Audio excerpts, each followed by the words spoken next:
helped me improve like my creativity, and I find a lot of creativity in that as well. So yeah, new skills, new ways of thinking. Yeah. Yeah. That's my thing for this year. There you go. Yeah. I found my answer. I like it. Hi, welcome back to Life Chats with Cody and Marina. Welcome back to Quest Markers. On this show, we talk about video games and the people behind them. I'm Marina. I make music and sounds for video games. And today, we've committed to the bit, Cody.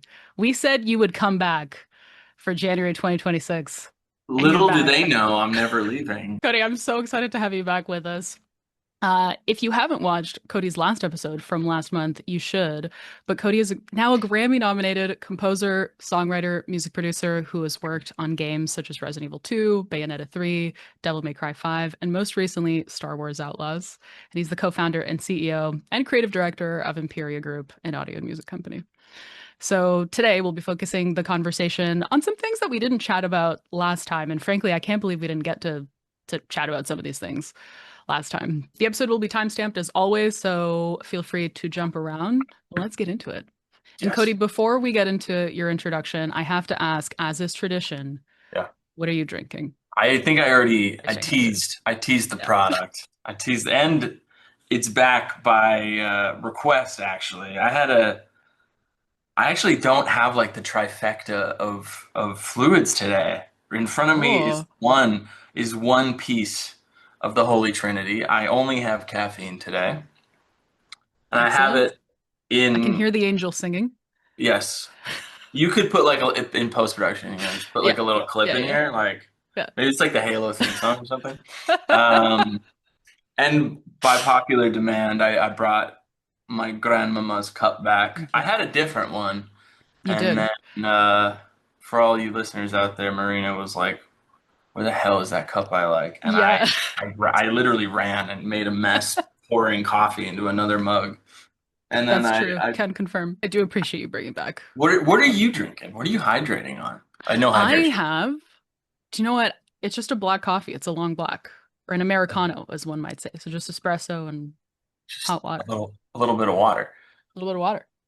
Are you lying to yourself about how that might hydrate you, or you like espresso to taste I bad? do like, no, I like espresso. Like I Yeah, quite enjoy this. If I wanted to, I could have put some soy milk in there, but I do also have like actual water. there you go. There you go. I mean, the With virtue of an electrolytes. Americano, I feel like this has nothing to do with our podcast, but I like espresso. But as soon as you add water to it, it needs to be like it's got to be hot water, or else it drops Yeah, the temp, and yeah, then it gets bitter. And then yep. you like an iced Americano, I think is like one of the worst things someone can drink. Yeah, I agree. It Like, just ends up being more water than what coffee. are we doing? Why are we doing Yeah. that? I don't know. Yeah, unless there's milk in there. Yeah. Yeah, just a splash, something to like Yeah. take the edge of Yeah. bitterness off of it.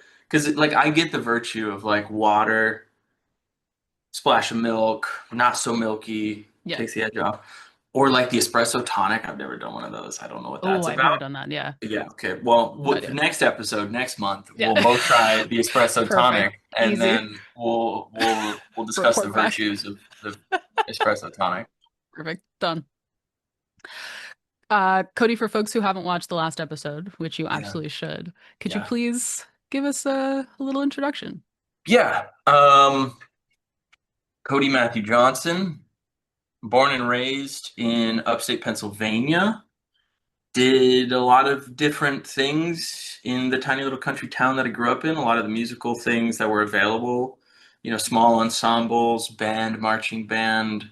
My family's fairly musical, so got into like guitar, bass, drums, trumpet. Then just kind of exploded and experimented from there into a cappella and musicals and learning other brass instruments and into music direction and front ensembles and songwriting and production. In high school, I got hit by a car while I was riding a bike. Oh my God, I'm so sorry. Did I not tell you this? Did I mention this last No, time? This is kind no, of you part haven't of the told me this. origin story. We're piecing it together, episode by episode. Yeah. That's when I was 15, and it like knocked out my teeth, and I had like reconstructive surgery on my face. So like this scar on my neck is, and I grow my facial hair because there's a line that goes up right here because my Holy face like shit. peeled off. Um, And so like this is all nerve damage, and I lost my embouchure, so I couldn't play trumpet anymore. So I and trombone and French horn and all this other stuff I was doing.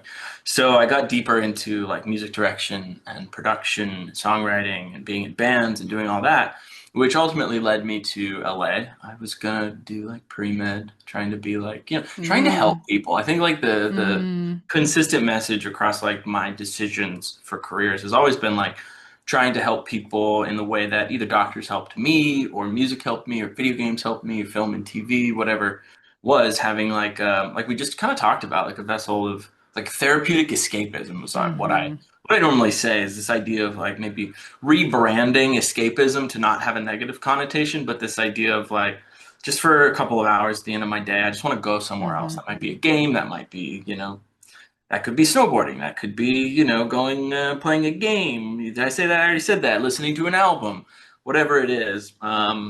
And anyways, I decided to do music because I could always go back to school for medicine. I could always do that. But the opportunity to make a career out of music is right now. And no matter what, music is always there for us. But the opportunities that creativity and music can offer you are fleeting. And so I decided to Mm-hmm. try and do the music and came to LA to be a vocalist, to be in bands, to produce for other artists. Didn't love didn't love the scene, like the craft, not the scene. And they had a film scoring program at the school I went to called Musicians Institute of Contemporary Music in Hollywood. Tried that, and I was like, oh, this is the culmination of all these weird skills that I have from like, you know, conducting to drum and bugle corps to Mm-hmm. producing to songwriting to orchestra, and then just kept my head down and did good work and just pushed myself very, very hard for a number of years and worked my way up in a studio and was just, luck is preparation meets opportunity and was prepared for a lot of Mm-hmm. opportunities as they arose, consistently over a number of years, which catapulted into me deciding to start this company after I fell deeply in love with the art and craft of interactive audio. This is after having some video game opportunities, starting with Marvel vs. Capcom Infinite, which they had called our studio and asked our studio to do the music. And then Devil May Cry 5, they called back after we finished Marvel versus Capcom and were like, yeah, whoever did that character's theme, we want them to do this game, which just happened to be me when I was a 24-year-old punk. So now I'm like writing the theme song for Devil May Cry 5, and they had no idea I was 24. So like I did not get the detriment of like ageism when I was still that young. When they met me, they thought I was like an intern. They're like, "Where is Cody?" And I was like, "I am Cody." They're like, "That's cute. Where is Cody?" I'm like, "God." Um, and then the same thing with Resident Evil. They called back, and then after that, I learned more about game audio, the technology, and the craft. And this is kind of what I love. I really like the intersection of hobbies, creativity, and technical prowess, and finding a way for those like creative languages to marry. And so I left film and TV behind. I'm not opposed to it, but I just really love games and I really love the culture of game development and the craft of it. And just I'd say, well, I was gonna say uphill. I guess downhill? No. It's been good ever since. I mean, it's hard work, but it's not an uphill battle. But it's rewarding. Downhill implies that it's easy. I think you know what I'm saying. This is a bad Yeah. analogy, Yeah. No, I but love it.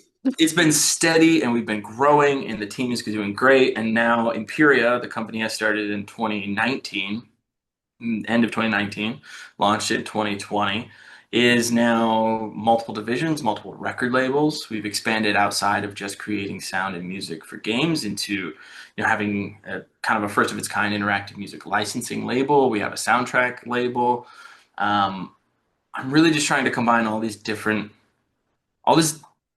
skills and places I've worked in the industry and seeing gaps in the video game industry where the market still is a little bit young and is not as Mhm. maybe mature as other traditional media markets. And there are specific models that work really well in those traditional media markets and trying to apply that to the interactive entertainment market. And seeing adoption of like new ideas and new business models, which has been really cool to try and bring that from different points in my life into video games. So now I'm doing like a lot of songs, running my teams, and playing a lot of Magic the Gathering. That's about it. Hell yeah. Yeah, I really, love that. honestly, that's it. And World of Warcraft, Nice. and skiing. That's it. Those are my Nice. personality traits. I love And that. yes, We got the full origin story. I'm so sorry about your car accident when you were a no, teenager. I think it's like a good thing because we wouldn't be friends and we wouldn't be doing this because it was like this pivotal moment of like, hey, life is really fleeting. It's really scary. Mm, Like having a near-death experience because it truly was. Like it was brutal and gruesome and scary, but you realize like why am I waiting to do the things I want to do? Why am I mm, waiting to live mm, my life when you don't know if there is life to live? Especially after like a number of friends have passed over the last few years, I'm I'm so now even sorry. more so in this place and remembering that moment where it's why do we wait to do the thing we want to Mm, do? Like I think about this too when a lot of people are saying like, oh, I'm an aspiring composer. No, you're not. You are a composer. You are a music producer. mhm, By saying you're aspiring means you're waiting until a time that you feel comfortable to call yourself that. But mm, in reality, you are that. You know, if you sit down in front of the computer and do the damn thing, you are the damn thing.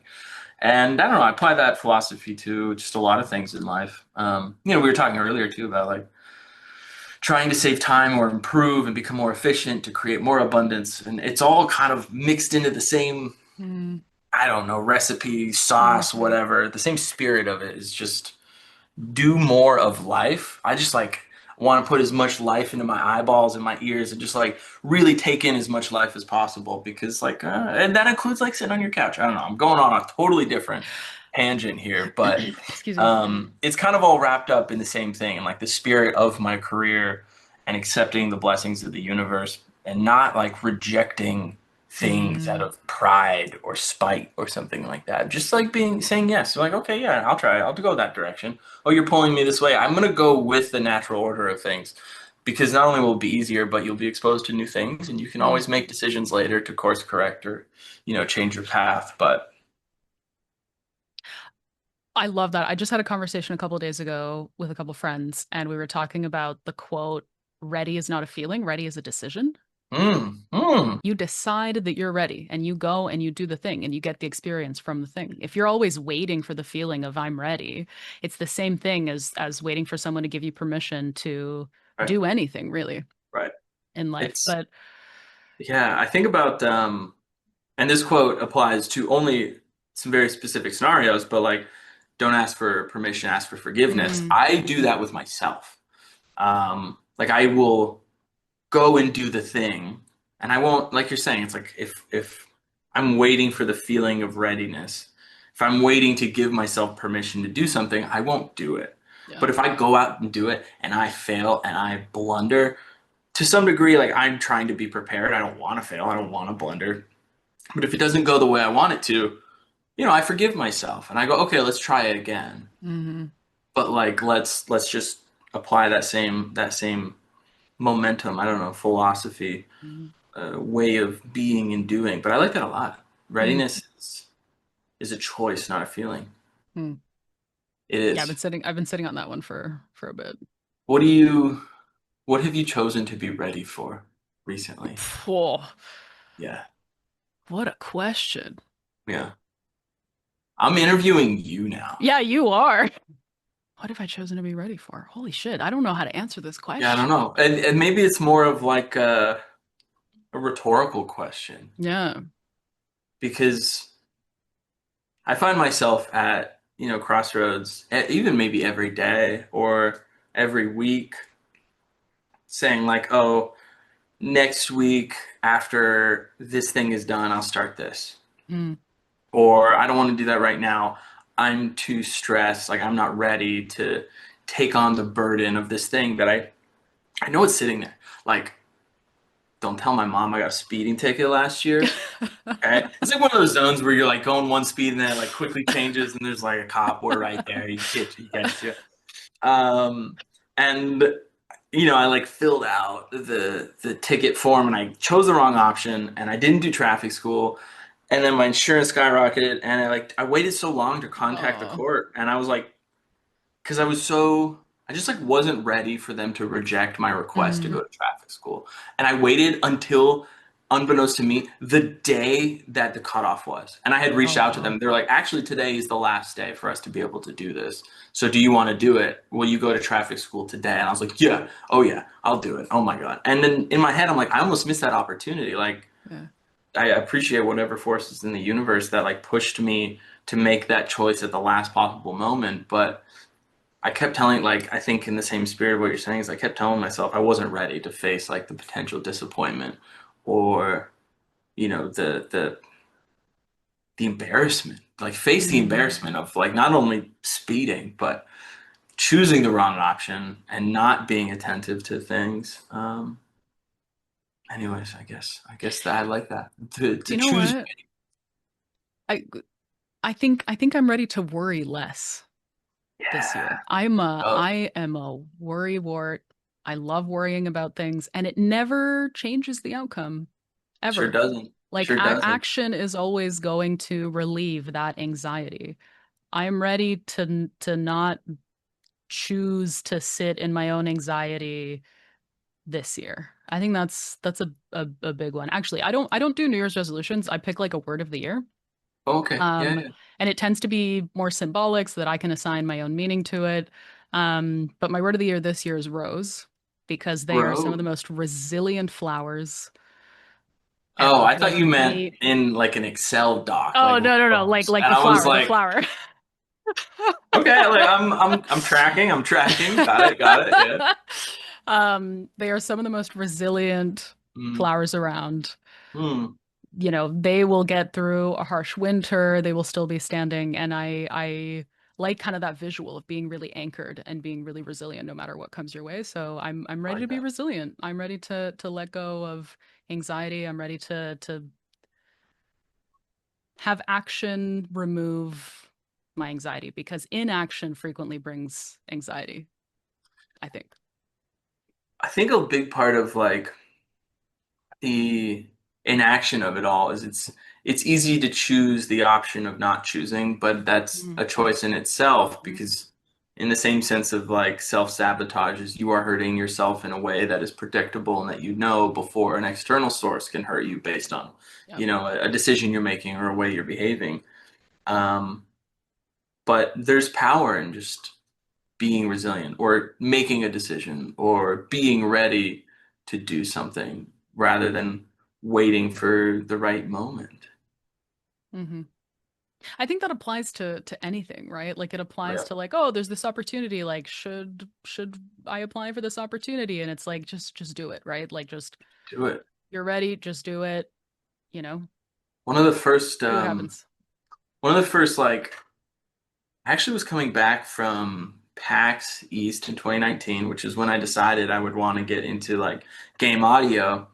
I had talked to Richard Ludlow quite a bit on that trip, who's the CEO of Hexany Audio. And Richard like really inspired me because he is very passionate about like the craft of game audio and he runs his business really well and it's very inspiring. And I felt like I wasn't ready to start a Mm, business. Like I didn't know what to do or where to go or how to do it. Like I was just a music producer. I was just making beats and tracks and songs and I, had the opportunity to work on those games. And at like the Hudson in one of the airports, I don't remember what it was, I saw a book and it was called Unfuck Yourself. And I was oh, like, I've seen that that sounds cover. like the good, like a first good step. Yeah. And like, I'd never read like a self-help book, and it's kind of what it was. But it led me down this path of like getting into more business development and self-development type books. And I think there's like an important virtue there. And the message it was saying is like, if you see something that needs done, train yourself not to hesitate. Like if Mm, it did, like, because those things add up. Because hmm. then you have like decision paralysis, where it's like it's not just the one decision you're not making, but it's the hundreds that you have not been making that are unaddressed, and all of those gets like compounded and projected into the singular thing you're trying to do now. And so, as much as I hate it, and I'm like about to go to bed, and I'm so tired, and I'm like doing my night routine, I'm like, I didn't do the dishes, so I'm like, Hmm. I'm gonna go do the dishes. I will sleep better Hmm. if I do the dishes. And I Hmm. apply that to like work and creativity and craft. every day I fill up my task, I go through my emails, and there's 100 things that I don't want to do because I just want to get into Logic and I just want to write music. And if I don't do all those other things, they'll just be in here. Like I'll be thinking Yeah. about them. Yeah. You just get them out of your head, get them out into the world, make Yeah. decisions. And really it's like I combine that this year. It's not a word, but it's a mantra for this year, which Is is it row? Like decisive a Microsoft minimalism. Excel row? No, it's columns. Yeah, right.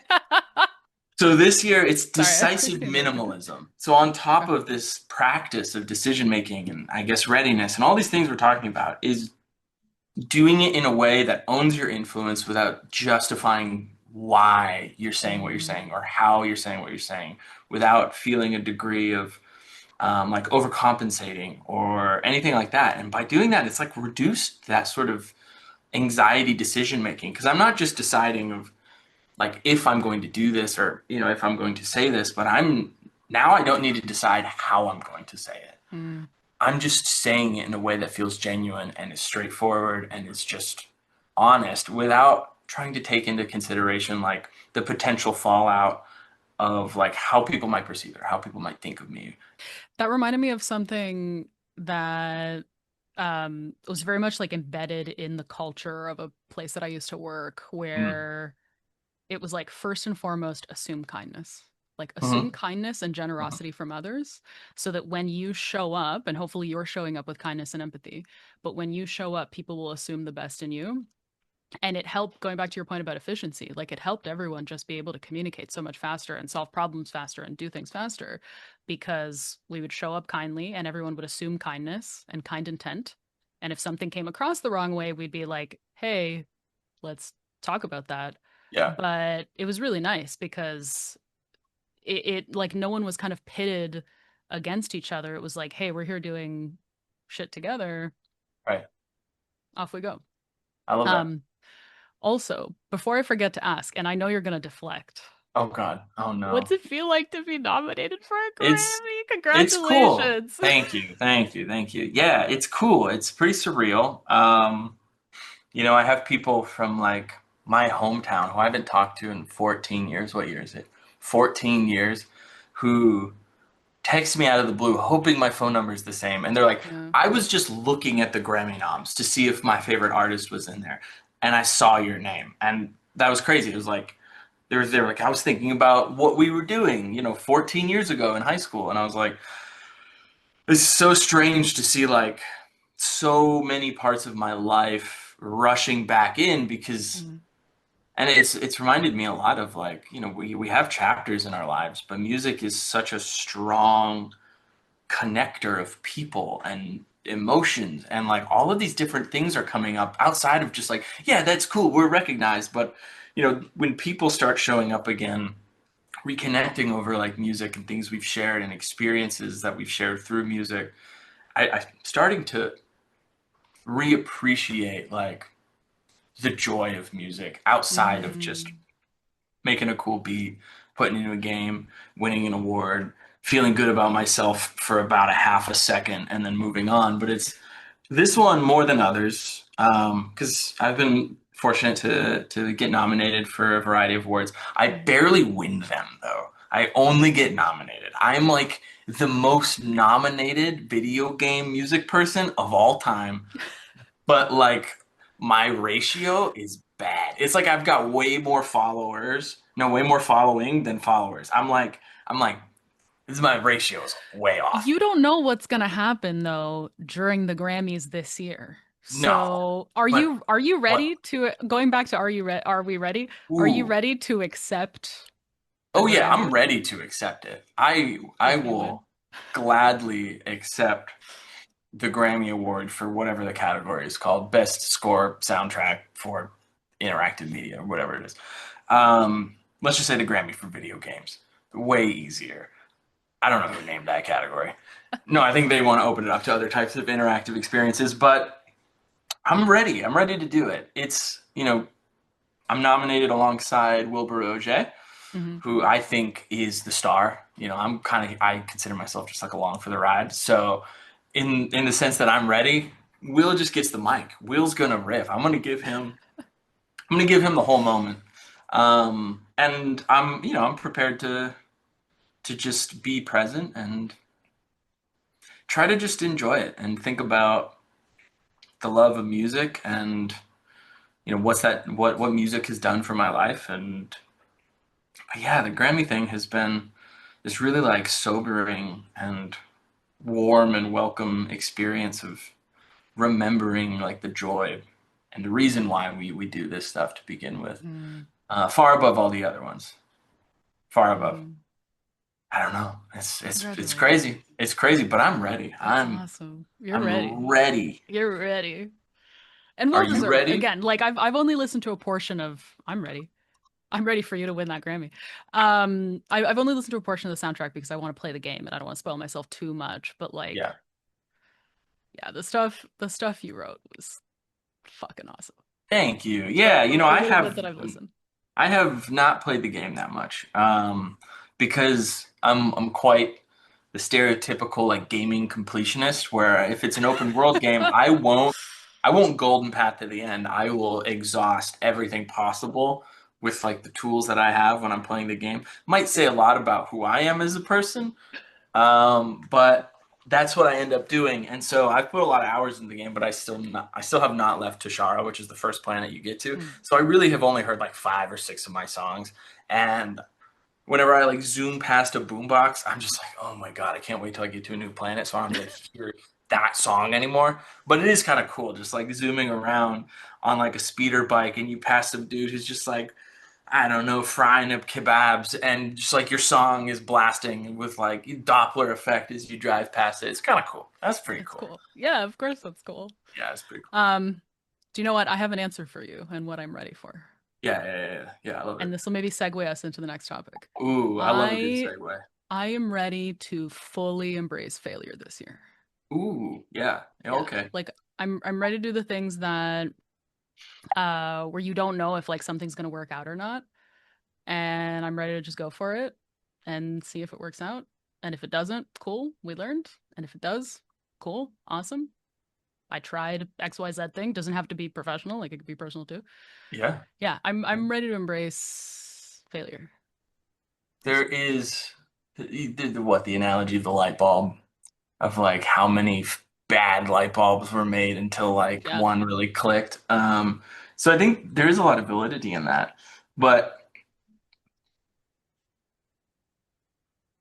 failure, I think without preparation, I think there's something to be said about being okay with failure versus embracing the lessons inside. If you are Yes. not prepared for the opportunity you're going for and you fail, I think that is a different relationship. So as Yeah. long as we're putting an effort and we're Yeah. making an effort to succeed, but we find value in our failure, whether it's Yes. lessons to learn or an opportunity to reset or redirect, misdirect, anything like that. So I Yeah. think you'd be responsible though with your decisions. It takes me a generally a longer time than average, I think, to make Mm, decisions because I like to mm, think through everything and be yeah, like, oh, well, if this happens, how's this gonna work out? Or if this happens, how's this gonna work yeah. out? So yeah, I think I'm a generally slow decision maker. I'm good in a crisis, surprisingly. We Recently. love a good crisis. We I'm good in a love a crisis. I'm deadline. like so calm in a crisis. It's the But best. if I have too much time to make a decision, I will just think about every outcome, do Yeah, everything. I like to be way over prepared, as you yeah, know, for everything. yep, yeah, Uh, but yeah, I'm ready. And that doesn't mean that I haven't embraced failure in the past. I've always seen failure as what can we learn from it? Like yep. what's the silver lining? What's like the one thing we can take away at least? But this year more so than others, I think I'm just ready for stuff to not work out. You put your name forward for an opportunity, doesn't work out. Cool. What did That's you learn? How did fine. you go about it? Like what's the good that came out of it? Or whatever it may be. You can apply that to anything. But yeah, I think overcoming failure is a really important skill. That when we fall, how do we get back up? And what are the things that are going to keep us anchored when we fail? So for me, movement helps me a lot in processing just stuff that happens in life. So I'll like hop on my little spin bike and do a little workout, or Yeah, I am a voracious journaling fiend. I love journaling. or sometimes you just need to write music for yourself to process an emotion, right? Like Oh, those are the things yeah, that get sure. me back up Nice. Yeah. when failure occurs. What Well, what about you? what about me? Oh God. Yeah, Failure, I failure. wonder too, like, How do you get back up? how do you get, isn't it the quote from Batman? Michael Caine's like, why do we fall, sir? So we could Mm, get back up again. mm-hmm.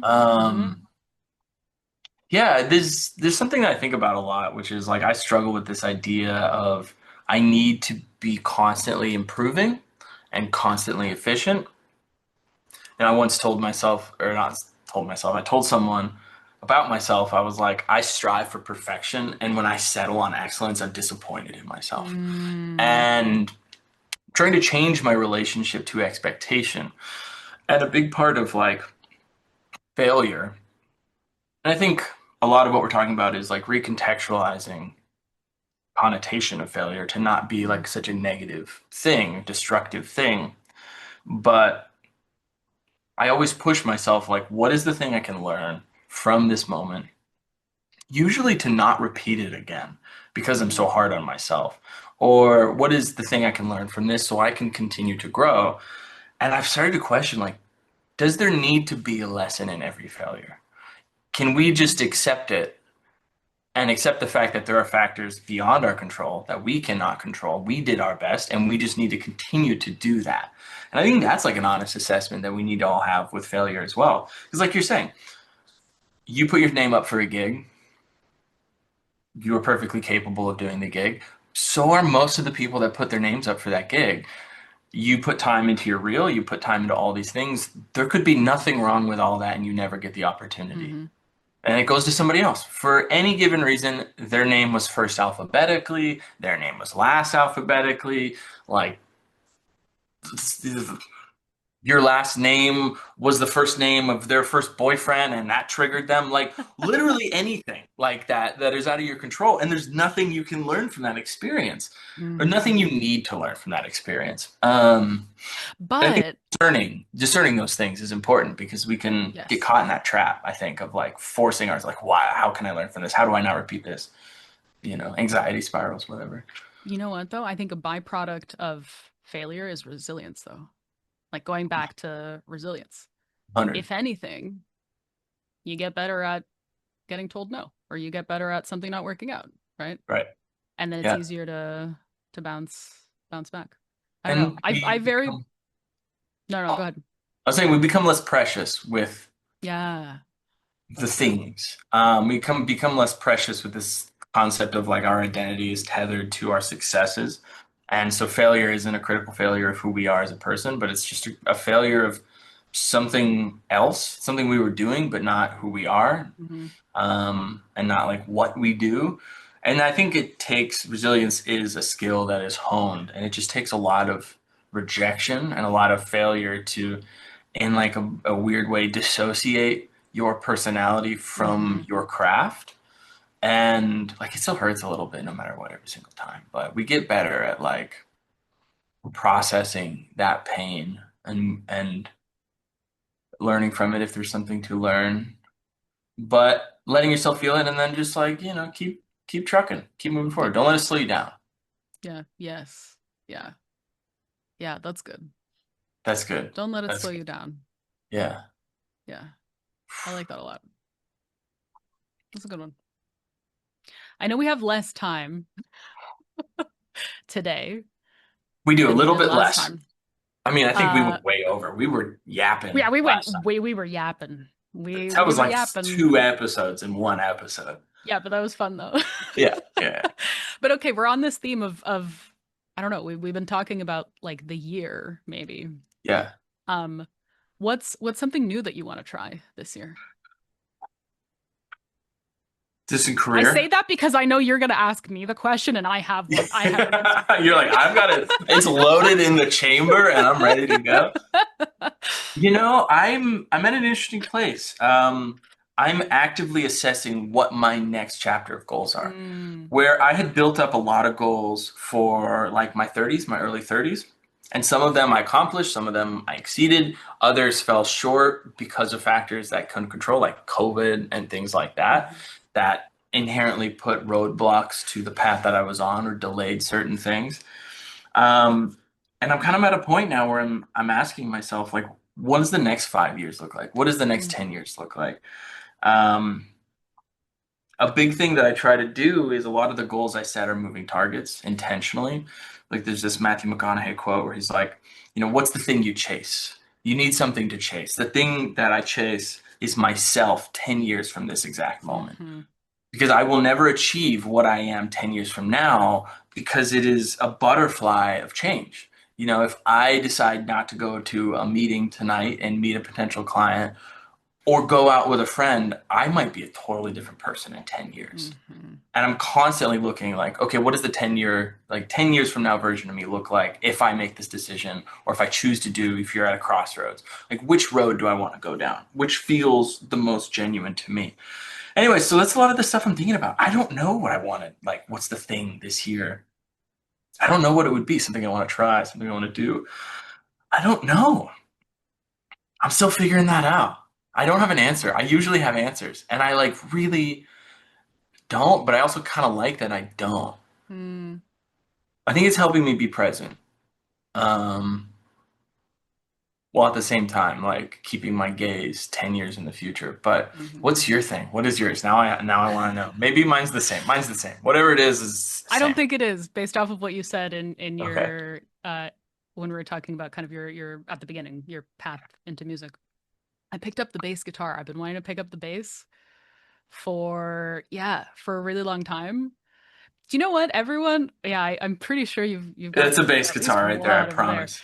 But yeah, many people have told me I have bassist energy, which I don't really know what that means, but I'm like I've always wanted to Yeah, play the okay. bass. I picked up the bass. I've been playing guitar since I was like 13.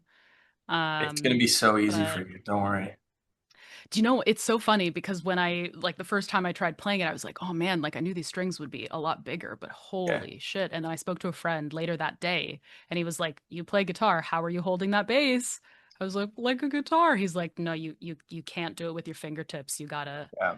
You Yeah. gotta hold the And, entire and then you're gonna get bear neck. paws. You're gonna get these big, gnarled calluses. I actually don't play enough guitar these days, where like my calluses are gone. So if I need to do a lot of tracking, I have to like practice, or I'll like Yeah, sit down in front of the TV and just like yeah, work my calluses back up for a couple of days, and then I can sit down and track, or else like my yeah, fingers are yeah, destroyed. yeah, So yeah. if you have smooth Yep. like skin and you lotion, treat yourself well, it's bass guitar and skin quality, it's gonna go down.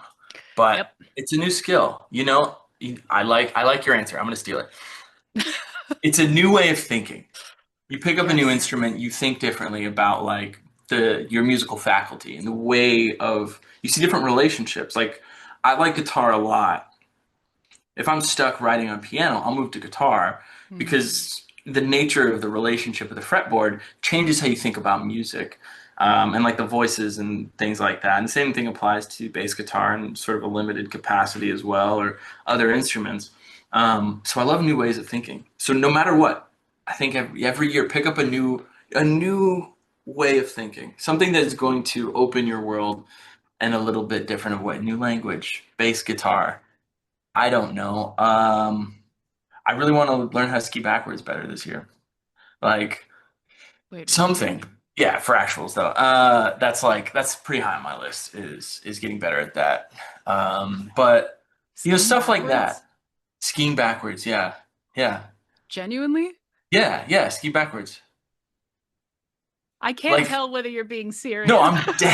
I'm dead serious. I'll go get my skis right now. They're over there. Yeah, skiing backwards just because, in some capacity like. And I guess this applies to what you're saying. It's like you've played guitar for so long, it's a skill set, and there are branching opportunities to learn different skill sets, right? You could go 8 string classical, you could go bass guitar, you could get a Chapman stick, you could go, there's many different things to apply the same skill set. And I've been skiing since I was 5, and I picked it back up again a few years ago after taking like a 10-year break when I moved to LA. And I'm teaching friends, but I need a way to challenge myself so I Mm, can get better and potentially help them get better. And so when we go on like the less challenging stuff, like I'm just skiing backwards now. And so it's Oh, like it's changed my relationship with my body and opened up like new no new ways of like thinking about proprioception and movement. And in the same way that you're thinking differently about music, I think like that's a good one. We did good. yeah. No, I mean there's no joy like learning something new, I think. Yes, I agree. So, and the joy of learning a new instrument especially is like there's nothing like it. I love it. I can I sit love there it. for hours and hours and hours and hours just learning and figuring things out, seeing what sounds good, what I doesn't. feel like it makes me smarter. It makes me Mm, anything new makes me just like a I was gonna say like a better thinker, but I was like, that's if I say that out loud, that'll sound, inherently sophomoric. But another example is, and I mentioned this earlier, just as a joke on passing of like the Magic the Gathering stuff. I feel like I can think better in terms of like nonlinear, like mm, indirect and laterally in a way that like I normally wouldn't think about because it just challenges you to think about like the relationship between a lot of tiny little mm. things to create like a bigger synergy across everything that you're doing while tracking what else is happening in the game. And it's just challenged me like in my free time. Like I just feel more challenged intellectually when I play that. And I feel it has helped me improve like my creativity. And I find a lot of creativity in that as well. Um, so yeah, new skills, new ways of thinking. Yeah, yeah, That's my thing for this year. There you yeah. go. I found my I answer. like it. Are there any other questions before we wrap? We could do like a rapid fire. Like, Do you want to do rapid fire? yeah, We can do a anything. Do you rapid feel fire. like I feel like we riffed and we didn't hit any of the I questions you no, I love prepared. it. But this is how it goes, you know? Yeah. I would rather I be over prepared and we don't go through anything that I've yeah. prepared. I would much rather that than like we go through my questions and And then there's nothing we else to get that talk done in about. 5 minutes and then it's like, Yeah. oh. Got it. Yeah, I We appreciate we that I mean, we don't do that. Yeah, yeah. if you want, we can do rapid fire, but I can also just bring us to my final question that I always No, ask. yeah, Up, let's up do to you. Do you rapid want to fire. do you want to do rapid fire? Okay. Yeah, yeah, yeah, But yeah. it has to be like actual rapid fire. Let's start a new segment on your show. Yep. And it's gonna be called I don't know. I'm gonna mouth something, you can insert it in post. Okay, yeah, yeah. Rapid fire questions with There you go. Cody Matthew Johnson. I love that. Great. Okay, these were questions that I had prepared, and I'm totally fine that we didn't go in depth. Tell us your favorite way that you've ever landed a video game gig. Oh, my favorite way. My favorite way is when I don't demo. And everyone's gonna hate to hear this. Most of the time, I get gigs by just having fun. I'll go to a conference, I meet someone, we go get a burger, we're having a good time, we talk about stuff. We're just humans, we're just people. And the joy of what we do is like music is like the bottom of the barrier of entry. It's like you just if you can make music and you can deliver music and you show people you do that and you have a track record, as long as you can do that, great. Beyond that, your job is the experience of collaboration. And so Hmm. I love when I get gigs just for having a good time. That's my favorite way of getting gigs. Just having a Yeah. good time, not demoing.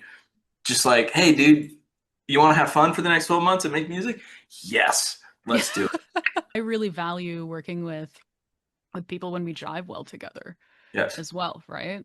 yes. And yeah, I think that matters a hell of a lot. So yeah, I agree. I agree. There's I agree. something I don't like about when you demo for a project, you feel it's almost like it's a scarcity model. Mm, Or it's like work is commoditized. It's like the only reason why you're on this gig is because your demo is better than someone mm, else's. But like, be careful because we could hire any of them at any moment. mm. But when you get hired, and I hate to say like a personality hire, but when you get hired because someone wants to work with you, totally changes the relationship and the nature of the project and the collaboration, which is, in my opinion, is always the best. It's always the best environment when there seems to be some sort of like mutual investment. I Yeah. know that was a rapid fire, but I tried. I was gonna say, we tried. You're working so closely together that hopefully you enjoy working with them and you enjoy their company and you enjoy the 100. team, right? Like, yeah, Yes. I'm totally with you. Do we have Yes. time for one more Yeah. actual rapid fire Yeah. before Yeah. we Yeah. go Yeah. to Yeah. the final Yeah. question? If someone came up to you and asked, "How do I become a video game composer?" What advice would you give them? Show up. Hmm. I'm gonna assume you already know how to make music, like we just talked about. Mhm. If you don't know how to make music, that's you got to do that first. But show up. A college professor of mine named Gary Solt, who recently retired, the first day of class, and Nate Rich, who was helped me with arranging on Star Wars Outlaws, he'll tell you because he was in the class with me. Like we were in the same Nice. graduating class and starting class at MI together. Gary said, he said, look around because 90% of the people who are in this room is like 100 plus, maybe 150 bachelor students who are starting that year. 90% of them will be gone in like the next year, and another 90% of what's Mm. left will be gone by the time you graduate. And he's like, all you need to do to succeed is stay in line. Just show up and stay in line because other people will take themselves out of line because they are impatient or they're not willing to do what it takes and or wait, not even wait, but just put in the time that it takes to find opportunity and success. And I 100% believe that to be true. The best gigs I have gotten in my life have been through friends, people who I love just Mm. spending time with. And they're just like, hey, dude, you want to collaborate on this? I'm like, yeah, really bad. Yes. It's what Wilbur on Star Wars, he had known about my work. So I kind of crossed the threshold of what would be needed to do well on Star Wars Outlaws. And then we've just been friends for years. And so he's like, hey, I've got this problem. You fit the bill musically, and like in terms of the business stuff, you've got some stuff to figure out with the client, but I think you could just do the gig and it would save me a lot of headache. And I was like, done, easy. Awesome. I showed up for years and then I stayed in line. Not to say I don't know if people took themselves out of line on that gig necessarily, but I guess that anecdote is just meant to say let's show up, go to Hmm. the thing, be present, and don't be opportunistic, be altruistic. Mm. Do not think of people in terms of what they can do for you, but what you can do for them without reciprocation. How much abundance can you create in this industry? Um, and by doing that inherently, you will receive from the universe as well. I love, I love all of that. Okay, before we get into wrapping it up, Yeah, it's very interesting that your prof said that because when I was like, "Yep, I'm doing it. I'm gonna do the thing." Uh, I remember journaling. Like, I know that it's gonna take time, and I know that I just need to stay in it long enough. yeah, That's it. I yeah, just need to stay in it long enough. And I need to practice my craft. And I want to, and I want to find excellence in my craft. And I want to meet cool people and I want to work with cool people. And you better yourself in hopes of being able to deliver, and you stay in it yeah. for as long as you can. So that's really interesting. It's an Good insight. avalanche. Avalanches Yeah. start from the smallest flakes of snow and Yeah. they build up speed. And at first it's unnoticeable. It's imperceptible. And then you look away for a moment and there is a full-fledged avalanche. But Mm. all it takes is one snowflake, Mm-hmm. Mm-hmm. And Mm-hmm. truly I feel like my career is like that, where out of nowhere, when I had a big opportunity through those Capcom games, continued on a slow growth path, and then again, we've had another massive leap forward. And you don't really know when those are going to happen, but preparation, Mm-hmm. Mm-hmm. Mm-hmm. opportunity, Yep. luck, Yep. you kind of Yep. you full circle. You need to be ready for those. And the bear, like making good music is one. Yeah. Being a good person is two. It's like there are things that you can do, but really sticking around for the right reasons Yeah. is going to be like the best thing you can do to become a video game composer. And if you are a composer and you like video games, you're already a video game composer. Mm-hmm. Yep. Yep. Yep. Love. Yep. Okay, last question. I know I asked you this last time, but I love the insights that come out of this Oh God. because it very much is what you talked about earlier, right? Of like what is the version of me 10 years from now? Oh And I've yeah. told you this before, like my therapist has me do that exercise of like what would future you say? What would future Yeah. you do? What Yeah. decision's going to get you to future you? And so I like to flip that around, as you know, and ask, what advice would you give your younger self? Oh God. What did I say last And time? I don't more remember. insights. You mentioned talking to when you were, I think maybe in college, your ex's dad had said, Oh, like make sure you prioritize joy, hold yeah, joy close. yeah. Um, Don't that let was anyone steal your don't joy. let That's anyone what it steal your was. joy. Thank you. Yeah, That's yeah, the exact wording. Yeah, don't let anyone steal your joy. that's funny. That's true. Yeah. That's a good one. I think kind of what I said earlier is, and really the lessons that we're trying to learn now are the things we haven't learned along the way. And some of the best things that I wish I would have, or maybe the best thing for me would have been to learn these lessons sooner. Um, so the advice I'd give is the same advice I'm trying to learn now Mm, because it's something that if we're struggling with it now, maybe there was an era where we didn't struggle with it, things could be different. But generally speaking, for me, the things I'm learning now, if I would have learned them 10 years ago, oh man, I would be killing it right now. But like decisive minimalism, like learn what that means to mm, not have to justify everything you think and mm, say and do.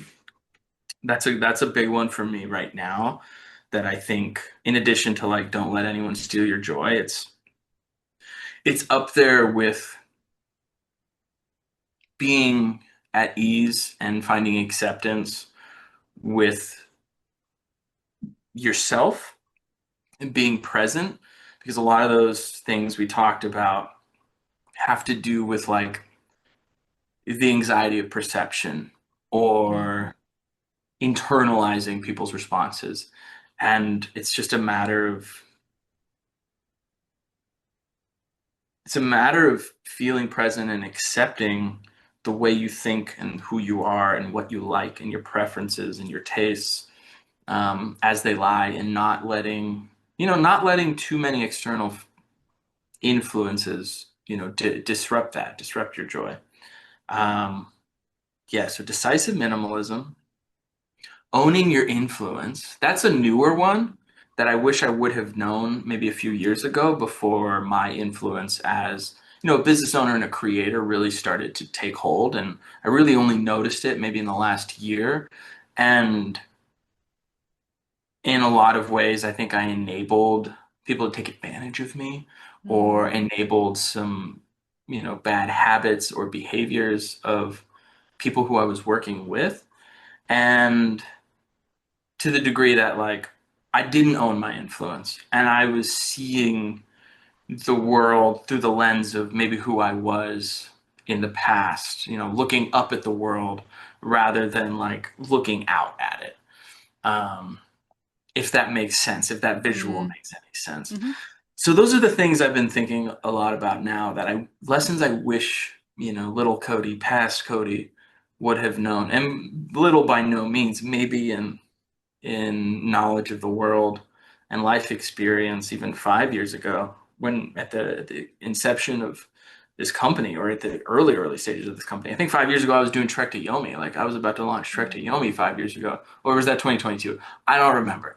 Um, but even then, I could have used these lessons. Yeah. Yeah, I think so. I think those are good ones. Those Yeah, are those are that's good. that's my answer this time. I Yeah. like that. Those are good. Yeah. Those are good. Yeah. What's yours?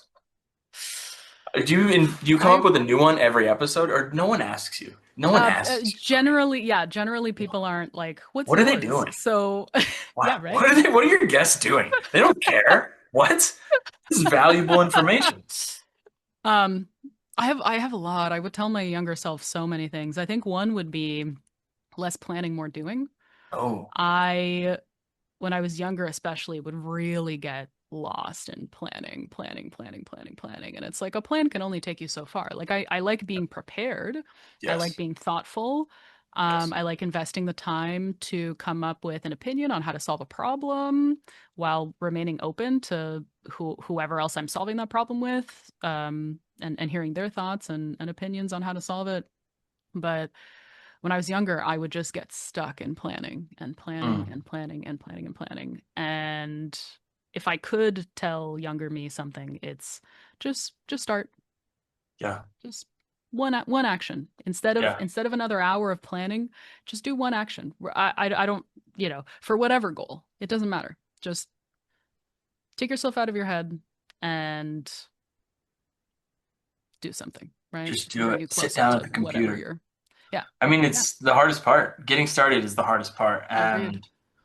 And I think calling back to some of the things we talked about, it's like the planning and that paralysis, the decision Yeah. paralysis. Like choosing not to start is a choice because Yeah. it's safe. It's safe Yep. and it's easy because it avoids like the disappointment of like whether it's like fulfillment or whatever you're trying to achieve and not doing that. Um, I love the idea of like, oh, we're gonna get on a call. We're making a plan to get on a call to Yeah. plan when To we're gonna plan. Yeah. plan. Yeah. That's right. Making a spreadsheet to Yeah. decide Yeah. how to make my next Yeah. spreadsheet. That Yep. is a Yep. spreadsheet of Of spreadsheets. rows and columns. Oh my God. Uh, Yes. yeah. Yeah. That's what I would tell myself. I like that. That's good. Yeah. That's good. Yeah. We're once again overtime. Hopefully not too overtime. That's all right. I can start wrapping us up. Do you have any final You, thoughts? yeah, wrap us up. Bring us home. Yeah. Happily. Cody, thank you so much for I'm gonna coming get, back. I think I Thank can you get for one of committing these. to the bit. There you go. Cody, thank you so much for coming back and yeah, committing to the bit. Good luck at the Grammys. Have Thank you. fun. Above everything, Oh, have fun. I'm Enjoy a the big moment. fun guy. I'm big Yeah. on fun. Yeah. Enjoy the moment because that's regardless of what happens, that's a huge moment. That's a huge moment. You're making little you proud, right? Going back to Yeah. that, right? Like, Yeah, I and think that's so so. cool. So yeah, Yeah. thank you for coming back. Best of luck Thank you. at the Grammys, Thank and you. we'll see you next time. We'll see you next month Next month. on the Marina and Cody show. Yes, thank you for having me. It's good to be here. And yeah, until next time. Until next time. I'm gonna stop the recording now, but oh.